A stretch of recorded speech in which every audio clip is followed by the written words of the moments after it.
necessidade de trabalhar na formação do caráter, seja do homem, seja da mulher.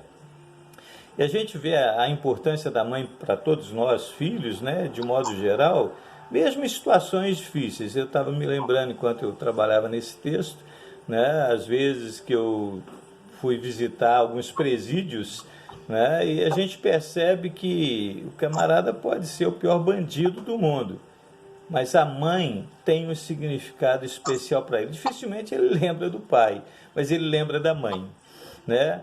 É verdade que algumas mães, em decorrência da situação que a gente está vivendo, desses tempos modernos, ela tem muitas vezes abandonado, né, a sua tarefa primordial. Mas também não podemos julgar toda a culpa, porque é um contexto difícil que a gente está vivendo, né? Então esse papel da mãe, papel materno, vem sofrendo ao longo dos anos ataques e baques muito fortes. Por exemplo, a questão da sobrecarga, né? Hoje a maioria das mães, por conta da situação que todo mundo vive, tem que ir para o trabalho. Há uns anos atrás, a minha mãe, ela não trabalhava fora de casa, ela trabalhava muito dentro de casa, né? É até engraçado quando alguém pergunta para uma mãe, né? Ah, você trabalha? Ah, não trabalho. Ou então alguém diz, não, minha mãe não trabalha, mas vai fazer o que ela faz dentro de casa, né? Então a minha mãe trabalhou só dentro de casa. Eu tive esse privilégio, alguns tiveram esse privilégio, mas muitos não têm tido esse privilégio. E não vamos julgar pedra nas mães, porque é uma situação, né, nesse tempo de modernidade. A mulher está sobrecarregada para ajudar, auxiliar. Mas eu creio que tudo isso tem que ser feito com equilíbrio. Por quê? Porque muitas vezes o que motiva esse desempenho da mulher no trabalho, especialmente da mulher casada, é a ganância. Lógico que ter uma boa casa, bem estruturada, é excelente, mas a gente tem que trabalhar em cima de prioridades. O que é prioridade? E aí que eu creio que muitas vezes, em todos os segmentos da nossa vida, a gente falha, né? Porque a gente inverte valores e inverte as prioridades.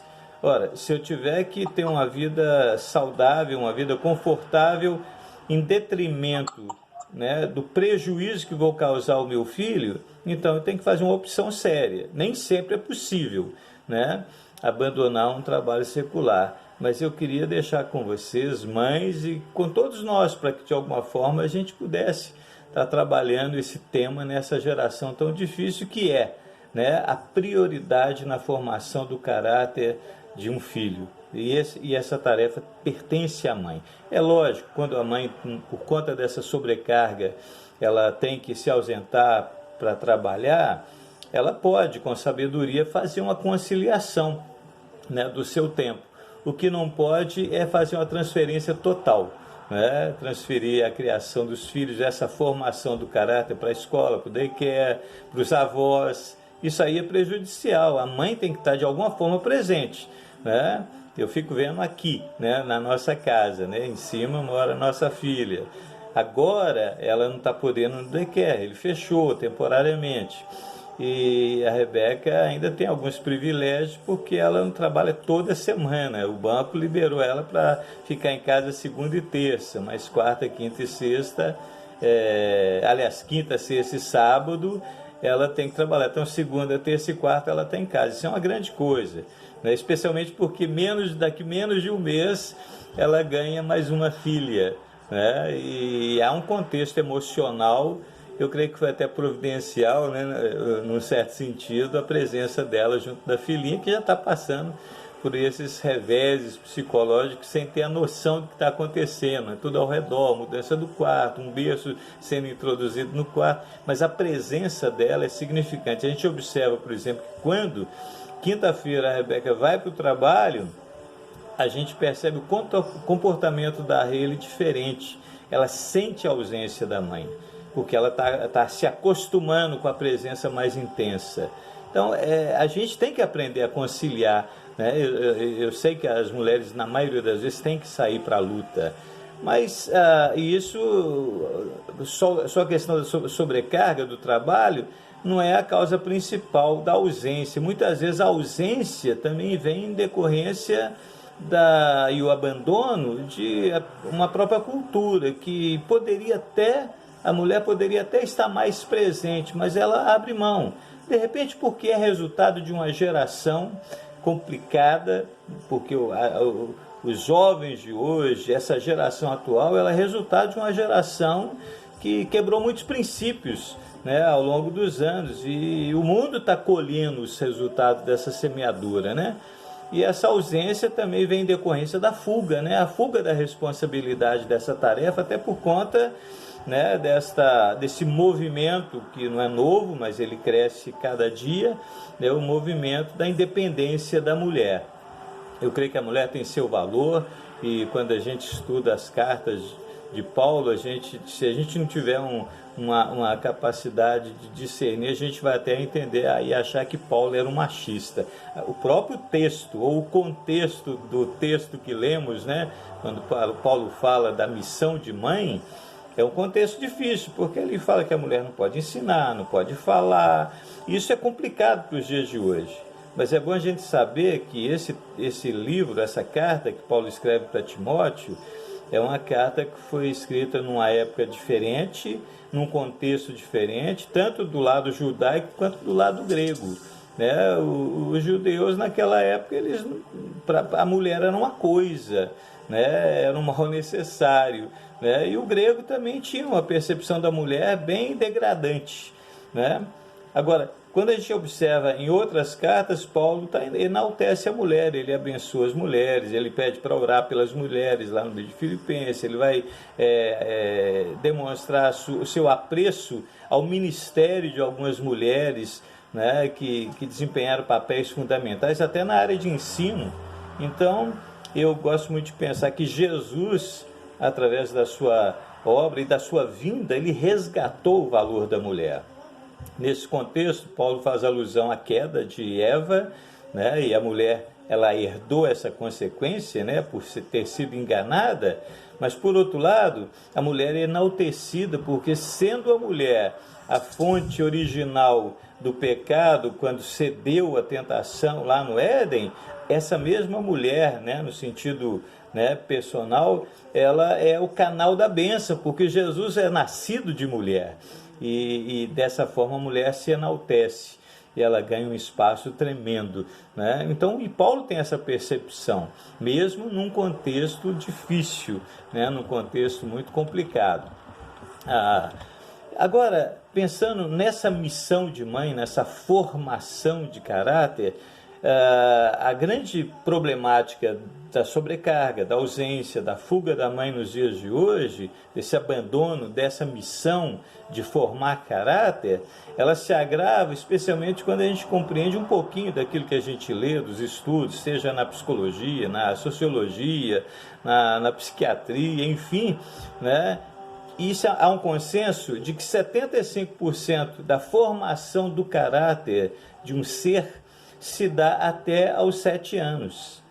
Então, uma criança que está sendo formada, especialmente nesses primeiros anos, né, ela recebe a base do seu caráter. Depois vai sendo adicionado outras coisas, a escola vai contribuindo, a sociedade vai contribuindo, mas os 75% da sua formação básica se dá até os 7 anos. Daí a grande importância do exercício da mãe no seu ministério da formação, né? Então, pensando nesse contexto difícil que a gente está vivendo, que é fruto, né? O mundo colhe o resultado da semeadura, o abandono, em todos os setores, né?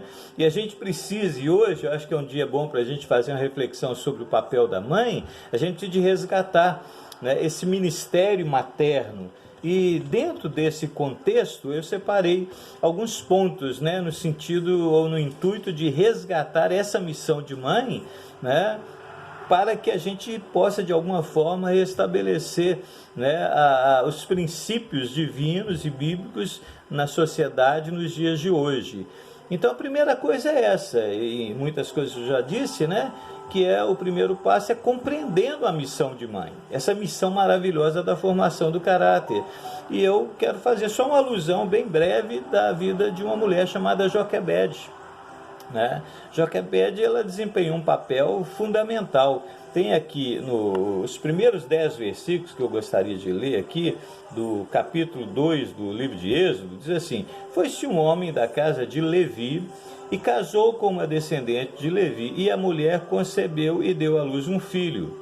E vendo que era formoso, escondeu por 3 meses. E a gente sabe do contexto daquela época, né? Da perseguição, a morte dos bebês, toda aquela ação de Faraó, e ela teve essa percepção de esconder o seu filho por cerca de 3 meses.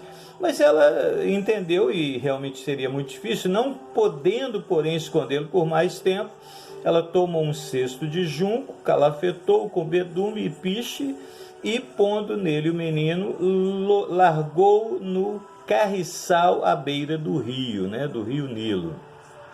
O texto não diz, mas eu não tenho nenhuma dúvida, conhecendo toda a história de Joquebede, que essa mulher era uma mulher que tinha uma percepção de Deus, era uma mulher de oração, era uma mulher que conhecia o Senhor. Certamente nada disso foi feito assim, sem critério. Com certeza ela orou, buscou a direção de Deus, né? Mesmo que ela não tivesse noção, especialmente nesse momento, do papel fundamental que Moisés exerceria na história, especialmente de Israel, e que se aplica a todos nós. Mas ela foi guiada por Deus, e esse é um papel fundamental da mulher, ter realmente uma vida de oração para poder criar seus filhos e tomar as decisões sábias em decorrência de quaisquer situações que porventura venha a acontecer.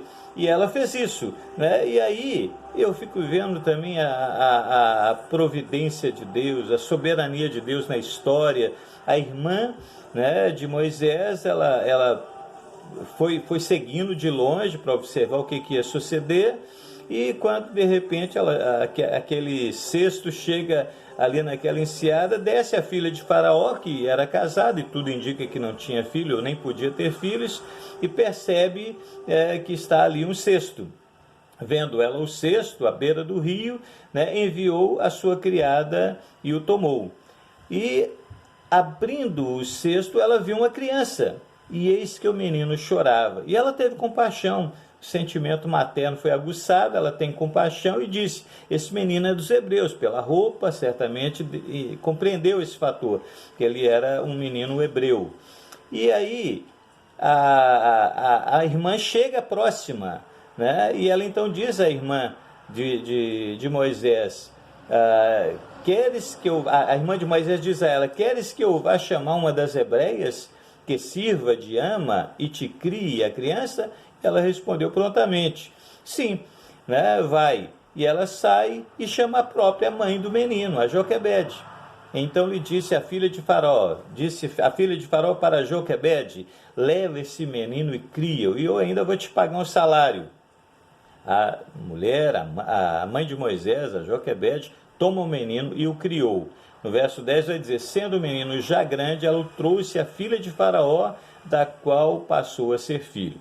Bom, eu fiz uma análise aí dessa expressão, que o menino já era grande. Alguns acham que o menino tinha 1 ano, outros que tinham 2, outros que tinham 3, mas não há uma idade definida, né? Eu só sei que o menino ele era muito grande. O Joséfo, que era um grande historiador judeu, né, da história judaica, ele emite essa opinião, né, do seu assombro da estatura daquele menino. Eu arrisco até a dizer que ele tinha mais de 3 anos, né, porque ele já era grande. E aí, é aqui que eu quero enfatizar essa primeira verdade do papel fundamental da mãe em ser formadora de caráter, né, a missão da mãe.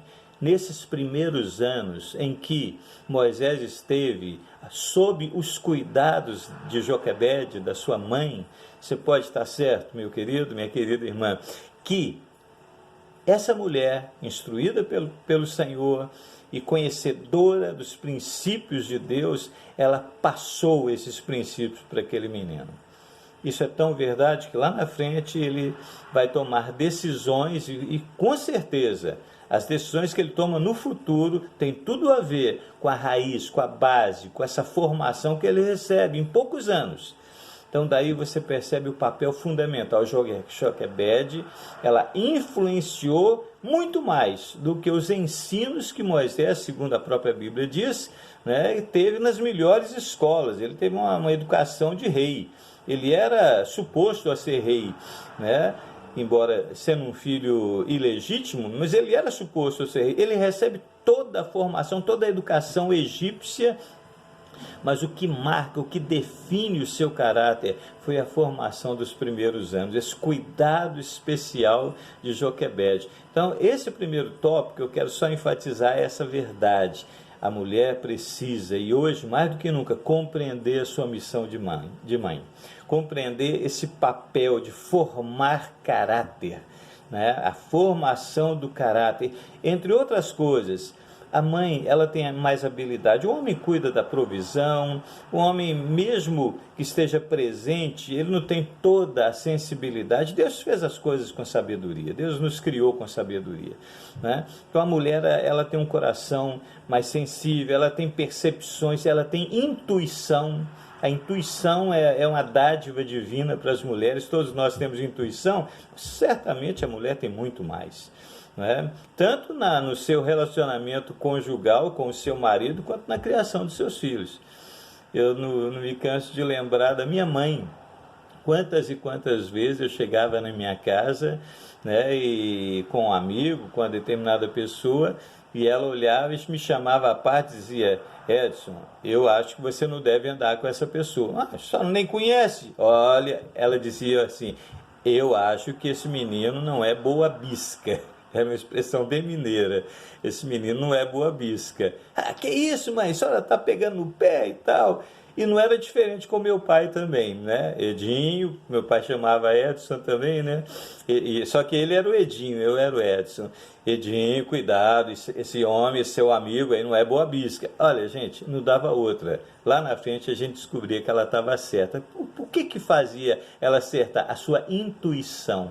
Essa capacidade intuitiva da mulher é um negócio fabuloso. Por isso que ela pode perceber coisas que o homem não percebe. Por isso que a presença dela na criação dos filhos é fundamental, né? Porque ela conhece, ela tem essa percepção, ela tem esse discernimento natural. E uma vez cristã, essa percepção, essa intuição certamente é aguçada, é fortalecida. Então fica aí com você esse primeiro tópico, em que você precisa de refletir e adotar, se apropriar e até passar para aqueles que estão ao seu redor. A mãe precisa de compreender com seriedade a sua missão. Tem tudo a ver todas as outras coisas que eu vou dizer. A segunda é compreender o perfil dessa mãe, né? Eu preciso de compreender algumas coisas que fazem dessa mãe uma mulher missionária na formação de caráter. E eu, para pensar nesse perfil, eu separei o texto de Provérbios, que é um texto bem conhecido, Provérbios, capítulo 31, aqui a partir do verso 10. Deixa eu separar ele aqui, que é o texto que enaltece as mulheres, né? Faz da mulher, declara, expressa a mulher o que ela de fato é, uma mulher virtuosa, uma mulher exemplar. Lá no verso 10, Salomão vai dizer assim: uma esposa exemplar, na outra versão vai dizer uma mulher virtuosa, uma mulher exemplar, feliz quem a encontrar, é muito mais valiosa que os rubis. Seu marido tem plena confiança nela e nunca lhe falta coisa alguma. Ela só lhe faz o bem e nunca o mal, todos os dias da sua vida. Escolhe a lã e o linho e com prazer trabalha com as mãos. Como os navios mercantes, ela traz de longe as suas provisões. Antes de clarear o dia, ela se levanta, prepara comida para todos de casa e dá tarefa às suas servas. Ela avalia um campo e o compra. Com o que ganha, planta uma vinha, entrega-se com vontade ao seu trabalho, seus braços são fortes e vigorosos, administra bem o seu comércio lucrativo e a sua lâmpada fica acesa durante a noite. Nas mãos segura o fuso, com os dedos pega a roca. Acolhe os necessitados, estende as mãos aos pobres, não teme por seus familiares, mas quando chega a neve, pois todos eles se vestem, ela veste a todos com agasalhos, faz cobertas para sua cama, veste-se de linho fino e de púrpura. E o verso 10 diz assim: seu marido é respeitado na porta da cidade, onde toma assento entre as autoridades da terra. Ela faz vestes de linho e as vende, fornece cinto aos comerciantes. Reveste-se de força e dignidade, sorri diante do futuro, fala com sabedoria, ensina com a mãe, cuida dos negócios da sua casa e não dá lugar à preguiça. Preste atenção no verso 28. Seus filhos se levantam e a elogiam. Seu marido também a elogia, dizendo: muitas mulheres são exemplares, mas você a todas supera. Essa outra verdade que encerra esse texto, né? A beleza é enganosa e a formosura é passageira, mas a mulher que teme ao Senhor será elogiada. Que ela receba a recompensa merecida e as suas obras sejam elogiadas à porta da cidade. Que Deus possa, de uma maneira mais profunda, revelar esse texto a você, mulher, para que você se aproprie desses traços de caráter, né? Desse perfil maravilhoso. E, especificamente com relação ao papel de mãe, diz o verso 28, que seus filhos se levantam e a elogiam, porque os filhos têm essa percepção, né? Esse tópico é muito breve, mas é exatamente para você refletir depois, quem sabe gastar um tempo maior para ler esse texto de novo, né, de Provérbios, de procurar, ele é rico de princípios, né? Mas o terceiro e último tópico que eu quero apresentar para vocês, nesse papel, nesse propósito de resgatar essa missão de mãe. O primeiro é compreendendo a missão de mãe, o segundo é compreendendo o perfil desta mãe, né, que é retratado na mulher virtuosa, e o terceiro é compreendendo a influência de uma mãe. E está dentro de tudo aquilo que a gente está dizendo.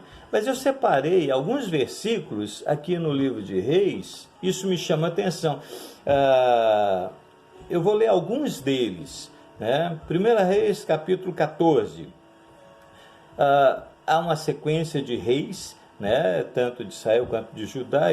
Esses que eu vou ler diz respeito aos reis, né, que reinaram sobre Judá e sucederam, cada um foi sucedendo os outros, né?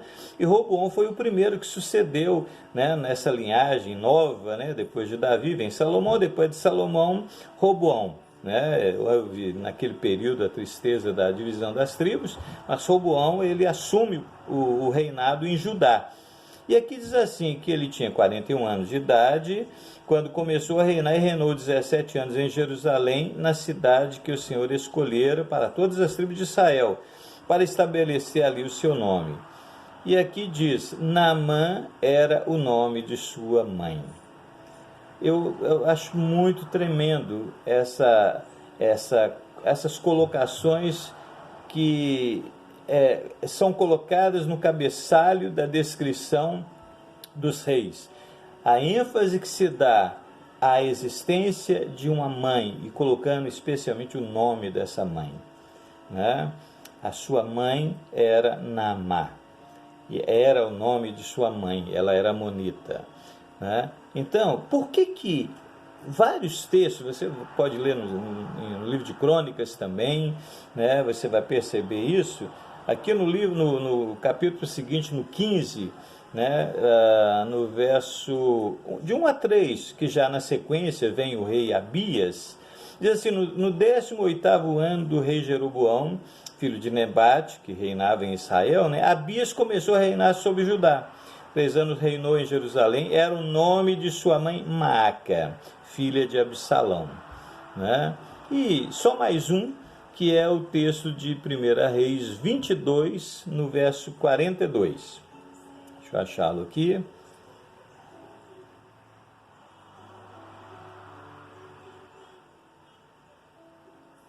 (22, 42). Era Josafá da idade de 35 anos quando começou a reinar, e 25 anos reinou em Jerusalém. Sua mãe se chamava Azuba, filha de Sili. Por que eu coloco isso? Porque esses reis, eles tiveram influências, e certamente da sua mãe. Quando a sua mãe desempenha um papel excelente, na maioria das vezes, é lógico que tem exceção no caso de Abias, porque ele até deporta, ele tira a sua mãe do trono porque ela fez escolhas erradas, mas via de regra, as mães elas tiveram um papel preponderante, fundamental, de influência no desempenho desses 6. Quando elas abriam mão, esses 6 falharam. E a gente vai ler no livro de Reis, de Coríntios, né, esse topogã. Né? Uma hora um rei está assumindo um papel tremendo e resgatando valores antigos divinos, né? Da palavra, do ensino bíblico, e numa outra geração, no outro reinado, o outro assume e coloca por baixo. Isso também a gente vê nos dias de hoje. Quantas e quantas vezes a gente percebe, né, que até quando se fala ou se refere aos movimentos de avivamento, né? Avivamentos vêm, acontece numa segunda geração, as coisas decaem. Eu creio que, é lógico, não vou colocar o peso maior, né, das consequências negativas sobre a mulher, mas eu quero dizer nesse dia que, uma vez que a mulher desempenha o seu papel, compreende o seu papel de mãe, adota um perfil semelhante ao que é encontrado naquela mulher virtuosa de Provérbios 31. Na medida que ela compreende a sua influência, não só no seu filho, como numa sociedade inteira, e a partir do momento que, compreendendo isso, ela assume o seu papel de maneira séria, você pode estar certo que ela vai minorar. Outros terão suas responsabilidades, cada um no seu papel, no seu contexto. Mas uma vez que a mulher assume e resgata esses valores, esses princípios, certamente ela terá uma geração. Ela proporcionará uma geração diferente. Que Deus possa te abençoar. Você que é mãe, especialmente que tem filhos ainda menores, que Deus te dê graça, uma graça muito especial. Porque não é fácil. Não é fácil criar um filho nos dias de hoje. E Deus te agraciou com uma capacidade tremenda. Às vezes eu fico pensando, meu Deus, que maravilha ser homem, né? Quando eu penso em tudo que diz respeito à mulher, que batalha. Mas evidentemente que ela sofre, quando o homem tem uma gripezinha, ele cai prostrado. A mulher pode ter até o coronavírus e vai à luta, né? Então há uma força tremenda. Então que Deus possa te ajudar a canalizar essa força, esse potencial de mãe, para você continuar. Eu sei que você já tem feito, né? Mas que você continue com essa perspectiva, né? Que a gente está compartilhando com você à luz da palavra, né? Exercendo o seu papel, descobrindo que há uma missão fundamental, descobrindo que há um perfil a ser adotado e entendendo que a influência que você exerce sobre os seus filhos não é apenas nele, mas é numa geração, é numa sociedade. Deus possa te abençoar de forma muito especial nesse dia. Feliz Dia das Mães. E passe, né, esses princípios adiante nessa geração. Amém? Deus abençoe você em nome de Jesus.